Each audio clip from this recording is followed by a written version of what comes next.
Siamo in Piazza Sordello come ogni prima domenica di ogni mese con la collaborazione del Comune di Mantova, di Confcommercio e dell'UPA nel cercare di promuovere questo mercatino che è un mercatino dell'ingegno di chi con la propria capacità da un prodotto lo trasforma e ne tira fuori un altro.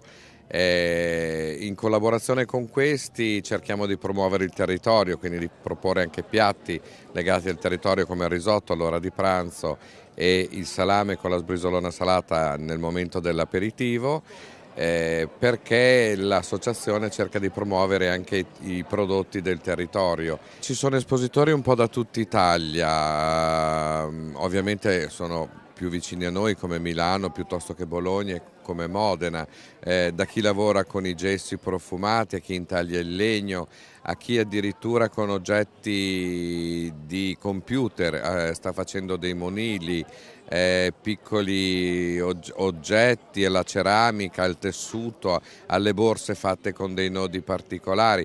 C'è veramente un po' di tutto, la fantasia degli italiani e la creatività degli italiani soprattutto si esprime molto bene. Stiamo cercando ancora altri espositori che vogliono interagire con noi, ma già ne abbiamo tanti e già riescono a fare una bellissima figura.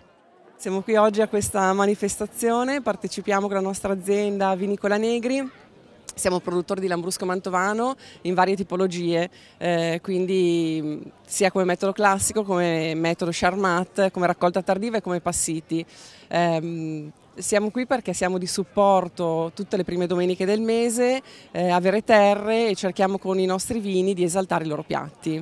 Questo evento è giunto ormai alla quarta edizione, il Comune di Mantova patrocina dalla prima edizione Arte Ingegno con Vere Terre. Chiaramente abbiamo visto una grande possibilità per la città, per i cittadini e per tutti i turisti che comunque vengono a Mantova in questo periodo, sia per trovare qualcosa di originale che invece per chi ovviamente espone per una possibilità anche di guadagno in questo momento in cui molti hanno delle gravissime difficoltà come già è noto e chiaro. Il Comune di Mantova poi ha proposto a Arte Ingegno di avvicinarsi e di fare una partnership ancora più forte per fare una programmazione annuale. E infatti fino al 2014 sono già state definite le date e quindi ci sarà una prosecuzione effettiva e duratura.